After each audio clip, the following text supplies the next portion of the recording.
अस्सलाम वालेकुम, welcome back to Innovate IT Zone. आज का लेक्चर हमारे पास वेब टेक्नोलॉजीज़ की जो हमारे पास कोर्स आउटलाइन है इसको डिस्कस करने पर है। इसके अलावा फिर हम लोग नेक्स्ट चलते जाएंगे, इन सारे टॉपिक्स को हम लोग बहुत ही इजीली क्लियर करते जाएंगे। सबसे पहले तो मैं आप लोगों को बता दूं कि वेब टेक्नोलॉजीज़ का कोर्स स्टार्ट करने से पहले आप लोगों से एक छोटी सी रिक्वेस्ट है, आप लोग मेरे चैनल को सब्सक्राइब कर दें। अगर आपको वीडियो अच्छी लग रही होगी तो आप लोग इसको प्लीज़ लाइक कर दीजिएगा और ज़्यादा से ज़्यादा अपने फेलोज़ के साथ शेयर कीजिएगा। स्टार्ट करते हैं वेब टेक्नोलॉजी। पहले हम ये देख लेते हैं कि हमारे पास वेब टेक्नोलॉजी होती क्या है। एक ऐसी डोमेन है जिसमें कंप्यूटर्स और कम्युनिकेशन टेक्नोलॉजी का यूज़ इंटरनेट बेस्ड एप्लीकेशन और सर्विसेज डेवलप करने में होता है। ये technologies user interaction, data communication और कंटेंट मैनेजमेंट में इस्तेमाल होती है। ठीक है, अब अगर इसके कुछ कंपोनेंट्स की बात करें तो जैसे हमारे पास HTML आ जाता है, हमारे CSS आ जाते हैं, जावास्क्रिप्ट आ जाता है। उसके बाद बहुत सारी लैंग्वेजेस हैं जिनको हम लोग इसके अंदर डिस्कस करेंगे। बेसिकली इसका बेसिक पर्पज़ ये है कि हम लोग जो अपनी एक प्रॉपर वेबसाइट बनाते हैं उसको किस तरह से इंटरनेट के ऊपर इंटरनेट के साथ कनेक्ट करते हैं, वो सारी का सारा जो है वो हम लोग यहाँ पर सीखेंगे। ठीक है, इसके अलावा हम लोग इसकी लैब की जो आउटलाइन है उसको भी कवर करने की कोशिश करेंगे, जिसके अंदर हम लोग अपनी जैसे हमने C और C++ को कवर किया है बल्कि कवर कर रहे हैं, इसी तरह से हम लोग जावा को भी साथ साथ यूज़ करेंगे। तो सबसे पहले इसके इंट्रोडक्शन में आप लोग देख सकते हैं हमारे पास है वेब एप्लीकेशन। तो वेब एप्लीकेशंस क्या होती हैं? वो सॉफ्टवेयर प्रोग्राम्स होते हैं जो इंटरनेट के थ्रू चलाने वाले होते हैं और यूज़र्स अपने ब्राउज़र्स के ज़रिए इनका इस्तेमाल करते हैं। ये एप्लीकेशंस ऑनलाइन सर्विसेज प्रोवाइड करते हैं जैसे कि email services, social media platform, online shopping या किसी भी तरह की इंटरेक्टिव कंटेंट का इजहार करना। ठीक है, ये सारा कुछ क्या होता है, ये हमारी वेब एप्लीकेशन में होता है। वेब एप्लीकेशन जो होते हैं ये यूज़र फ्रेंडली होते हैं और मल्टीपल यूज़र को एक ही वक्त में अलाउ करते हैं कि इसके थ्रू डाटा शेयर करें। अब नेक्स्ट आ जाता है हमारे पास TCP/IP एप्लीकेशन सर्विसेज। TCP/IP को हम लोग अपनी नेटवर्किंग के अंदर अपने थर्ड सेमेस्टर के अंदर जो है वो कवर कर चुके हैं। तो TCP/IP सर्विसेज क्या होती हैं? TCP/IP का मतलब होता है transmission control protocol and internet protocol. ये एक सेट है प्रोटोकॉल्स का जो इंटरनेट पर डाटा को ट्रांसमिट करने में हेल्प करता है। इसका इस्तेमाल डाटा को यानी आप कह सकते हैं कि डाटा को छोटे छोटे पैकेट्स के अंदर डाटा को सेंड करने और फिर उनका डेस्टिनेशन पर वापस से जोड़ने में होता है। यानी आप कह सकते हैं कि हम इसमें डाटा ट्रांसमिशन कर सकते हैं। ठीक है, सोर्स से डेस्टिनेशन तक डाटा को सेंड करने के लिए हमारा ये काम हमारे TCP/IP प्रोटोकॉल्स करते हैं। TCP/IP के अंदर कुछ एप्लीकेशन सर्विसेज होती हैं जो स्पेसिफिक टास्क के लिए डिज़ाइन किए गए होते हैं। ठीक है, और नेक्स्ट हमारे पास आ जाते हैं कुछ हाइपर इसके अंदर भी कुछ मतलब मैंने आपको बताया कि कुछ सर्विसेज होती हैं जिनका यूज़ करते हुए हम लोग अपने ये ट्रांसमिशन कर सकते हैं। जैसे हमारे पास HTTP आ जाती हैं। अगर HTTP की बात करें तो ये हमारे पास क्या होता है, हाइपर टेक्स्ट ट्रांसपोर्ट प्रोटोकॉल्स होते हैं। ठीक है, उसके बाद HTTPS आ जाता है यानी हाइपर ट्रांसफर प्रोटोकॉल कुछ सिक्योर होते हैं। उसके बाद FTP आ जाता है जो फाइल ट्रांसफर प्रोटोकॉल्स होते हैं। उसके बाद SMTP आ जाता है यानी कुछ प्रोटोकॉल्स होते हैं जो इस TCP/IP के साथ कनेक्टेड होते हैं, जिनके थ्रू हम लोग अपनी वेबसाइट को सिक्योर कर सकते हैं। वेबसाइट को हम लोग क्या कर सकते हैं कि हम लोग ट्रांसमिशन कर सकते हैं। इसी सिंपल मेल ट्रांसफ़र प्रोटोकॉल आ जाते हैं। फिर हमारे पास DNS आ जाते हैं जो कि बहुत इंपॉर्टेंट है, डोमेन नेम सिस्टम। तो ये क्या होता है, ये DNS एक सिस्टम है जो डोमेन नेम को IP एड्रेसेस में कन्वर्ट करता है। यानी जो भी हमारा डोमेन नेम होता है, जो हमने वेबसाइट लिखी होती है, उसका जो नेम आता है उसको बेसिकली वो IP एड्रेसेस में कन्वर्ट करता है, जिससे कि आपके कंप्यूटर को ये समझ आए कि किस सर्वर से डाटा हम लोगों ने फेच करना होता है। ठीक है, उसके बाद हम लोग नेक्स्ट टॉपिक पर चलते हैं जो कि वेब सर्वर्स के नाम से है, जिसके अंदर जो सब टॉपिक्स हैं वो बेसिक ऑपरेशंस हैं, वर्चुअल होस्टिंग है, चंक ट्रांसफर्स है, कैचिंग स्पोर्ट्स है। उसके बाद हमारे पास जो है एक्सटेंसिबिलिटी आ जाती है। फिर ये यहाँ तक CSS, HTML5, HTML ये सारे के सारे हमारे वेब सर्विसेज हैं। ठीक है, उसके बाद वेब सर्विस क्या होता है, अब हम इसको स्टार्ट करते हैं। तो वेब सर्विस एक सॉफ्टवेयर एप्लीकेशन होती है जो HTTP प्रोटोकॉल का इस्तेमाल करके क्लाइंट्स जैसे कि वेब ब्राउज़र से रिक्वेस्ट रिसीव करती हैं और उन्हें फुलफ़िल करता है। ये क्लाइंट की तरफ से आने वाली रिक्वेस्ट को इंटरप्रेट करता है और फिर रिक्वेस्ट रिसोर्सेज जैसे कि HTML पेजेस, इमेजेस को प्रोवाइड करता है। फिर नेक्स्ट इसके बेसिक ऑपरेशंस की बात करें तो इसके बेसिक ऑपरेशंस में हमारे पास वेब सर्वर को बेसिक काम होता है कि HTTP रिक्वेस्ट को रिसीव करना और उनके रिस्पॉन्स गारंटी जो है वो जनरेट करना। यानी HTTP से जो रिक्वेस्ट आती हैं उनको ये रिसीव करना और फिर उनके रिस्पॉन्सेज जनरेट करना, ये सारे बेसिक ऑपरेशंस होते हैं। जब आप अपने ब्राउज़र में किसी वेबसाइट का URL टाइप करते हैं तो तब वेब सर्वर उस रिक्वेस्ट को रिसीव करता है और रेलिवेंट फाइल्स को ब्राउज़र तक भेजता है। फिर आ जाती है हमारी वर्चुअल होस्टिंग। ठीक है, तो वर्चुअल होस्टिंग क्या होती है? एक वर्चुअल होस्टिंग का मतलब होता है कि एक फिजिकल सर्वर पर मल्टीपल वेबसाइट्स होस्ट करना। ठीक है, यानी एक फिजिकल सर्वर होता है, उसके ऊपर मल्टीपल वेबसाइट्स को होस्ट करना। हर वेबसाइट अपने डोमेन नेम के बेसिस पर रिकॉग्नाइज होती है। ठीक है, जो उसका डोमेन नेम देते हैं उसी बेसिस पर हर वेबसाइट जो होती है वो रिकॉग्नाइज होती है और वेब सर्वर उस डोमेन के अकॉर्डिंग रेलिवेंट कंटेंट सर्व करता है। फिर आ जाते हैं हमारे पास हमारा चंक ट्रांसफ़र। तो चंक ट्रांसफ़र क्या होता है? चंक ट्रांसफ़र का इस्तेमाल डाटा को स्मॉल पीसेस में डिवाइड करके भेजना होता है। ये मेथड स्ट्रीमिंग और लार्ज फाइल ट्रांसफ़र में यूज़ होता है, जिससे डाटा को एफिशिएंट तौर पर ट्रांसमिट किया जा सके। ठीक है, यानी चंक का मतलब ही होता है कि स्मॉल पीसेस के अंदर जब हम लोग डिवाइड कर देते हैं। तो ट्रांसफ़र का मतलब क्या होता है कि डाटा को भेजना, ट्रांसफ़र करना। तो जब स्मॉल पीसेस में डिवाइड करके हम डाटा को भेजते हैं तो इस मेथड को हम चंक ट्रांसफ़र कहते हैं। ठीक है, और ये मोस्टली कहाँ पर मेथड यूज़ होता है? हमारी स्ट्रीमिंग में और हमारे लार्ज फाइल ट्रांसफ़र में इसको हम यूज़ करते हैं ताकि डाटा एफिशिएंट तौर पर ट्रांसमिट किया जा सके।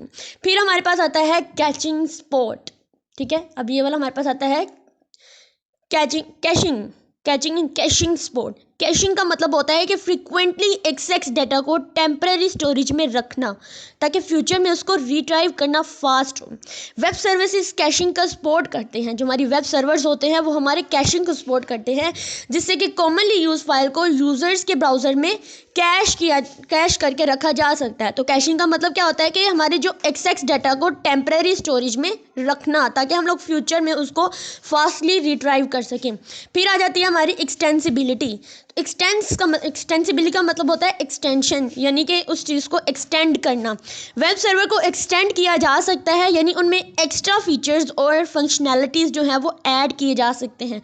एक्सटेंशंस के ज़रिए सिक्योरिटी फीचर्स, कस्टम लॉगिंग या कोई भी स्पेसिफिक एप्लीकेशन सपोर्ट्स ऐड किए जा सकती हैं। ठीक है, तो एक्सटेंसिबिलिटी में हम लोग बेसिकली वेब सर्वर को एक्सटेंड करते हैं, कुछ एक्स्ट्रा फीचर्स ऐड कर सकते हैं। ठीक है, उनकी फंक्शनैलिटीज़ को चेंज कर सकते हैं, ज़्यादा अच्छा कर सकते हैं, उसकी सिक्योरिटी फीचर्स को एक्सटेंशन के ज़रिए हम लोग उसके जो सिक्योरिटी फीचर्स होते हैं उनको ऐड कर सकते हैं। नेक्स्ट हमारे पास आ जाता है हमारा HTML, HTML5 और CSS3। तो यहाँ पे अगर मैं HTML की बात करूँ तो HTML का मतलब होता है स्टैंडर्ड जनरलाइज्ड मार्कअप लैंग्वेज। ये जो HTML एक मार्कअप लैंग्वेज है जिससे डॉक्यूमेंट्स को स्ट्रक्चर देने के लिए डिज़ाइन किया जाता है। HTML भी हमारी HTML का एक सबसेट है। ठीक है, यानी HTML जो है ये एक मार्कअप लैंग्वेज है जो हमारी डॉक्यूमेंट को स्ट्रक्चर देने के लिए इस्तेमाल होती है, लेकिन जो HTML है वो HTML का एक सबसेट है। यानी हमारी जो HTML वो उसी HTML से ही निकली है। HTML का यूज़ डॉक्यूमेंट के स्ट्रक्चर को डिफाइन करने में होता है। HTML5 यानी हाइपरटेक्स्ट मार्कअप लैंग्वेज 5। HTML5 हमारे जो HTML का लेटेस्ट वेरिएंट है जो मॉडर्न वेब डेवलपमेंट की नीड को एड्रेस करता है।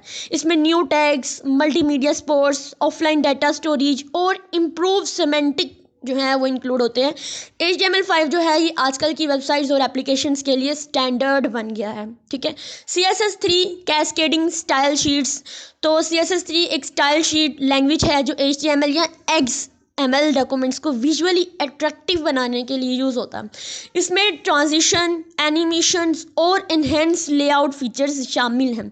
CSS3 जो है ये लेटेस्ट ट्रेंड्स, डिज़ाइन ट्रेंड्स और रिस्पॉन्सिव के लिए इम्पोर्टेंट होती है। ठीक है, नेक्स्ट हमारे पास आ जाता है हमारा XML लैंग्वेज एंड एप्लीकेशन, जिसके अंदर ये यहाँ तक सारे के सारे जिसके अंदर यहाँ तक क्या है हमारे सब टॉपिक्स हैं। तो XML लैंग्वेज एंड एप्लीकेशंस की बात करें तो XML क्या है? एक मार्कअप लैंग्वेज है जो डाटा को ऑर्गेनाइज और स्टोर करने के लिए डिज़ाइन किए गए हैं। इसका main purpose structured information exchange है। ठीक है, यानी XML में डाटा टैग्स के ज़रिए डिफ़ाइन होते हैं। जो डाटा टैग्स होते हैं उसके ज़रिए हम XML को डिफ़ाइन करते हैं, जिसका कंप्यूटर्स आसानी से समझ सके कि डाटा के स्ट्रक्चर्स कैसे हैं। ठीक है, उसके बाद हमारे पास आता है code XML and XHTML, XHTM and MP। तो कोड कॉन्सेप्ट्स क्या होते हैं? जैसे टैग्स, इसके अंदर टैग्स आ जाते हैं, एट्रीब्यूट्स आ जाते हैं, एलिमेंट्स आ जाते हैं, नेस्टिंग आ जाती है। तो XML के हमारे पास कोर XML क्या होता है कि इसके कॉन्सेप्ट में आ जाते हैं हमारे टैग्स, हमारे एट्रीब्यूट्स, हमारे एलिमेंट्स और नेस्टिंग। टैग्स की बात करूं तो XML डाटा को डिफाइन करने के लिए टैग्स का यूज़ करते हैं। एट्रीब्यूट्स की बात करूं तो टैग्स के जो एडिशनल इन्फॉर्मेशन को स्पेसिफाई करने के लिए हम लोग एट्रीब्यूट्स का यूज़ करते हैं।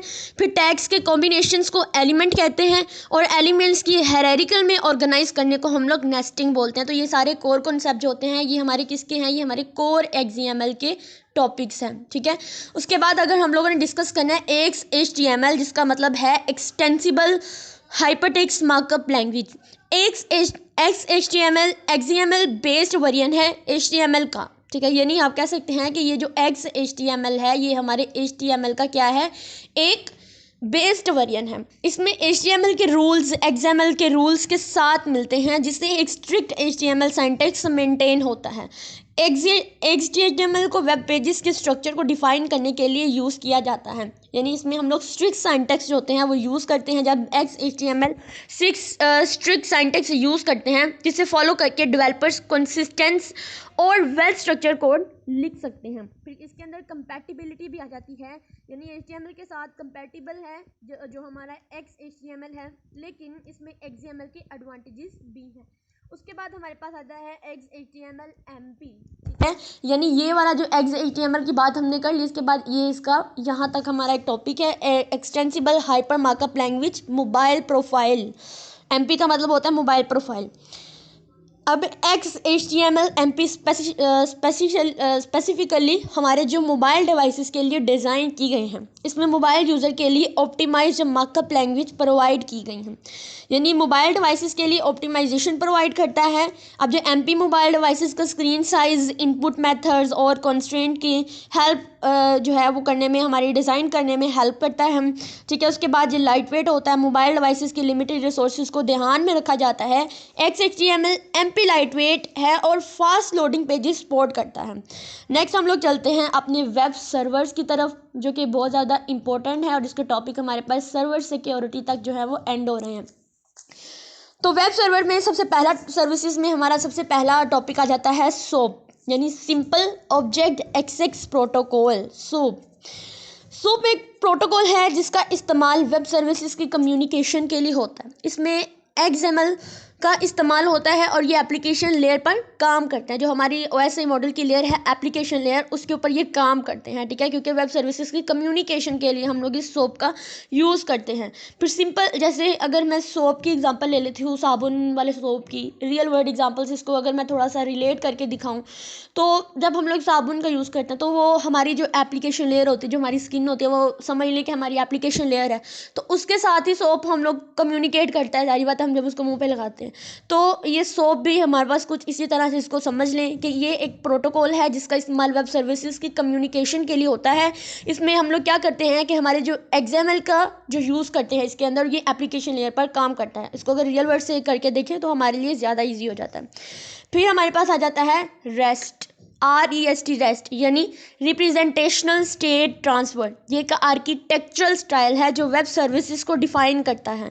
इसमें रिसोर्सेज को यूनिकली आइडेंटिफाई करते हैं और HTTP मेथड का इस्तेमाल डाटा एक्सेस के लिए होता है।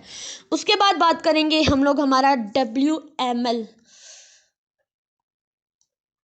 WML क्या होता है। आप लोग समझ सकते हैं कि मार्कअप लैंग्वेज है ये भी, लेकिन वायरलेस। W का मतलब होता है वायरलेस, M का मतलब मार्कअप एंड L का मतलब लैंग्वेज। अब W में एक मार्कअप लैंग्वेज है जो वायरलेस डिवाइसेस के लिए डिज़ाइन की गई है। इसका इस्तेमाल मोबाइल एप्लीकेशन और सर्विसेज के लिए होता है। ठीक है, नेक्स्ट हमारा आता है XSL का मतलब होता है एक्सटेंसिबल स्टाइल शीट लैंग्वेज। एक लैंग्वेज है जो XML डॉक्यूमेंट को ट्रांसफर करती है। इसमें XSLT यानी एक्सेल ट्रांसफॉर्मेशन का यूज़ होता है। ठीक है, ये आप लोगों ने याद रखना है। इसकी डिटेल जब हम लोग इसकी प्रॉपर टॉपिक की वीडियोस बनाएंगे उसमें करेंगे। तो इसके बाद हमारे आ जाते हैं ऑपरेशन। तो ऑपरेशंस क्या करते हैं, इसमें कौन कौन से ऑपरेशन आ जाते हैं। प्रोसेसिंग HTTP रिक्वेस्ट आ जाती है, प्रोसेसिंग HTTP रिस्पॉन्स आ जाता है, कुकी कोऑर्डिनेशंस आ जाती हैं, प्राइवेसी एंड P3P आ जाता है, कॉम्प्लेक्स HTTP इंटरेक्शंस आ जाती हैं, डायनामिक कंटेंट डिलीवरी आ जाती है। ठीक है, उसके बाद यानी कि ये जो नीचे वाले सारे नज़र आ रहे हैं ये सारे के सारे क्या है, ये इसके ऑपरेशंस ही हैं। ठीक है, तो सबसे पहले हम लोग ऑपरेशन देख लेते हैं जिसमें आता है processing the HTML HTTP request. ये सारे के सारे नीचे ये इसके ऑपरेशंस हैं। अब तो इसमें क्या होता है कि वेब सर्वर HTTP रिक्वेस्ट को रिसीव करता है और उन्हें प्रोसेस करता है ताकि रिक्वेस्टेड रिसोर्सेज को क्लाइंट को प्रोवाइड किया जा सके। फिर प्रोसेसिंग HTTP रिस्पॉन्स आ जाता है। इसमें वेब सर्वर जो होता है वो HTTP रिस्पॉन्सेज जनरेट करता है जिसमें क्लाइंट को क्लाइंट का जो रिक्वेस्टेड डाटा होता है और फिर इसे क्लाइंट को भेजता है।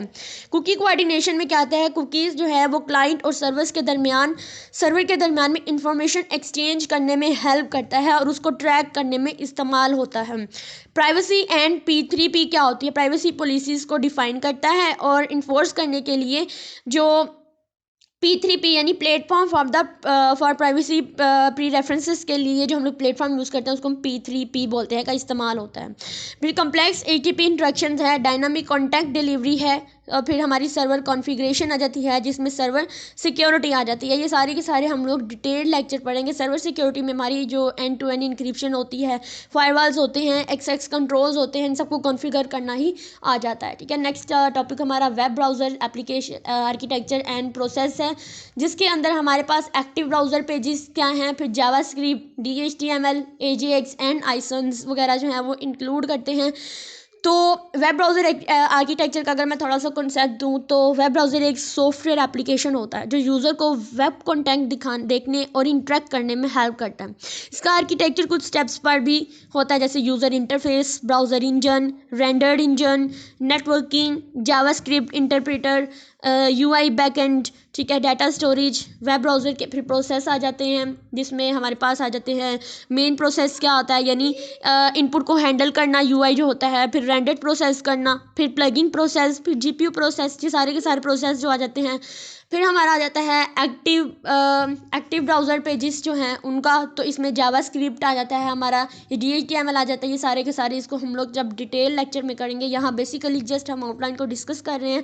ठीक है, ये सब चीज़ों के पढ़ने के लिए कि सब होता क्या है, और बहुत ही ज़्यादा ये इंटरेस्टिंग काम है क्योंकि इसके अंदर हम लोग अपनी खुद की वेबसाइट बनाएंगे, खुद की वेब एक एप्लीकेशन डेवलप करेंगे। ठीक है, और नेक्स्ट वाले जितने भी टॉपिक्स हैं जिसमें approach to web application development, ठीक है, तो इसमें क्या आ जाता है कि हम प्रोग्रामिंग स्क्रिप्टिंग लैंग्वेज जो होती है उनका यूज़ करते हैं, search technologies, search engine optimisation, XML query languages, फिर semantic web, future web application framework, तो इन सब का यूज़ करेंगे। तो वेब एप्लीकेशन डेवलपमेंट में स्क्रिप्टिंग लैंग्वेज का यूज़ होता है जैसे कि हमारी जावास्क्रिप्ट, हमारी पाइथन, PHP या रबी, इन लैंग्वेज में से कोई भी चूज़ की जा सकती हैं और उनका इस्तेमाल सर्वर साइड या क्लाइंट साइड डेवलप करने के लिए होता है। तो हम लोग इसके लिए जावा या पाइथन कोई भी सिलेक्ट करेंगे। ठीक है, तो जावास्क्रिप्ट क्या होती है, ये क्लाइंट साइड डेवलपमेंट के लिए इस्तेमाल होती है और वेब ब्राउज़र्स में रन होती है।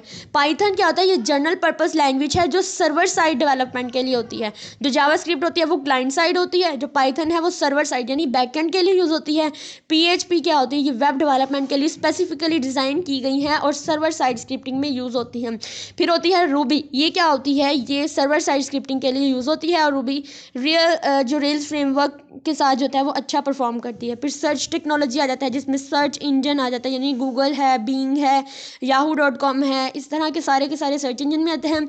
सर्च लाइब्रेरीज भी होती हैं कुछ, ठीक है। उसके अलावा सर्च इंजन ऑप्टिमाइजेशन यानी जो हमारा SEO करना है उसका यूज़ कैसे करते हैं ताकि वो एप्लीकेशन को कंटेंट को सर्च इंजन में बेटर रैंकिंग मिल सके। जैसे हम यूट्यूब करते हैं तो उसमें हम लोग देखते हैं कि हम लोग उसकी SEO सीखते हैं, किस तरह से हमारी जो वीडियो होती है वो सर्च में जाती है। तो ये सारी SEO करना, सर्च इंजन ऑप्टिमाइजेशन करना, इसका एक कंप्लीट कोर्स होता है।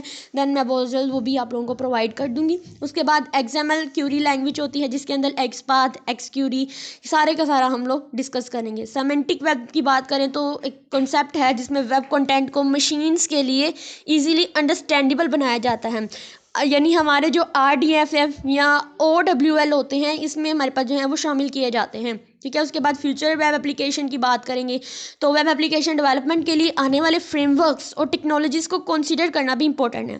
आजकल के फ्रेमवर्क जैसे कि रिएक्ट, एंगुलर्स और Vue जिसमें ये सारे के सारे, जिसमें रिएक्ट, एंगुलर, ये सारे के सारे हमारी वेब एप्लीकेशन के जो फ्यूचर के लिए हम लोग इसको यूजेबल बनाते हैं। ठीक है, तो होप सो आप लोगों को इसकी समझ आई होगी। तो इंशाल्लाह नेक्स्ट वीडियोस के अंदर हम लोग इन टॉपिक का स्टार्ट करेंगे।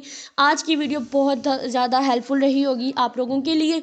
तो इसके अलावा मैंने एक स्लाइड्स तैयार की है जिसको नेक्स्ट वीडियो के अंदर हम लोग डिस्कस करेंगे, जो कि हमारी back and and front end के लिए कौन कौन सी लैंग्वेजेस, कौन कौन सी चीज़ें जो है हमारी वेब टेक्नोलॉजीज़ में इंपॉर्टेंट हैं, उसको भी हम डिस्कस करेंगे।